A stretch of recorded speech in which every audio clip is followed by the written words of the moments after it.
Morning. আজকে বৃহস্পতিবার, আজকে ছুটির দিন। আজকে ইচ্ছা আছে একটু দক্ষিণেশ্বর যাওয়ার। আজকে সকালে একটু ঘুম থেকে দেরি করে উঠেছি, বাবুকে দুধ আর কেলক্স খাইয়ে স্কুলে পাঠিয়ে দিয়েছি। ওর দাঁতে না প্রচণ্ড ব্যথা, মানে দাঁতে ক্যাভিটি হয়েছে। তো কালকে ডাক্তারের কাছে নিয়ে যাওয়া হয়েছে। ডাক্তার বলেছে যদি এক্স রে করে দেখবে, যদি ক্যাভিটি খুব বেশি ছড়িয়ে থাকে তাহলে তো তুলতে হবে না, মানে উনি না তোলার পক্ষে। আর যদি অল্প থাকে ক্যাভিটি তাহলে ওটাকে ফিলিং করতে হবে, কিন্তু কতটা আছে ক্যাভিটি সেটা দেখতে হবে, দেখে মানে এক্স রেতে দেখে তারপরে উনি ডিসিশন নেবে। তো কালকে ওখানেই গেছিলাম রাতে, আর আজকে বৃহস্পতিবার এমনি সকালে উঠতে দেরি হয়েছে। যাই হোক, বাবুকে স্কুলে পাঠিয়ে দিয়েছি, আর এখন বাজার এসছে, বাজার গোছাবো।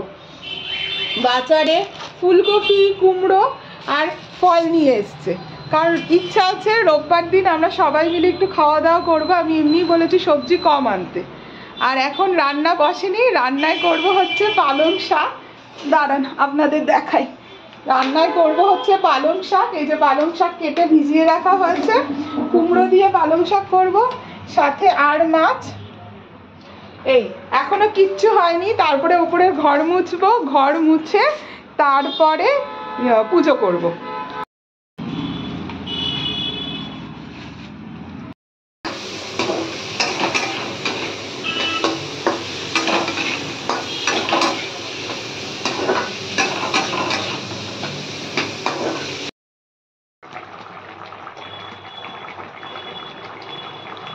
এখন যাচ্ছি কালীঘাট।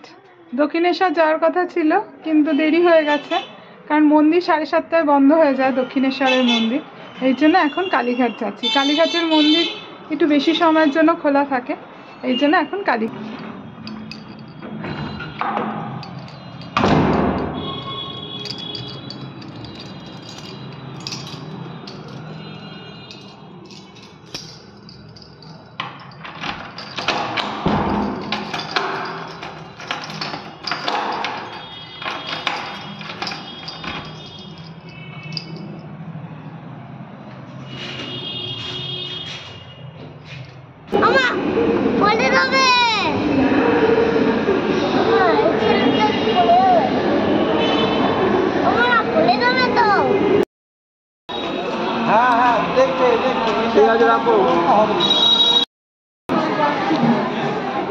আমার ছেলে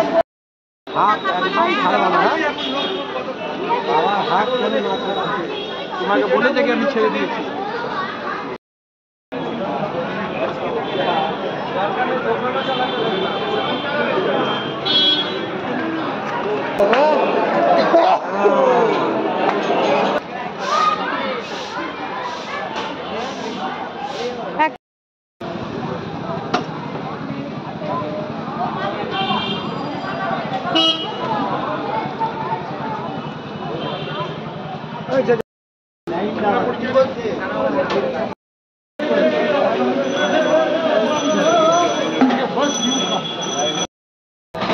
এটা কিন্তু ভালো, যেটা মানে এটা সরকারি না।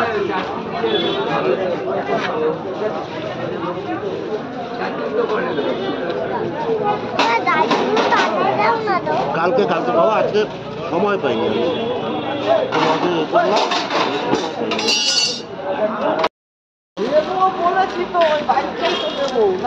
বুড়িটার কোথায় বেরোলে একটা খেলনা কিনে দিতেই হবে, না কিনেও কিছুতেই বাড়ি ফিরবে না। তো অবশ্য ওকে একটা খেলনা কিনে দিতে হলো।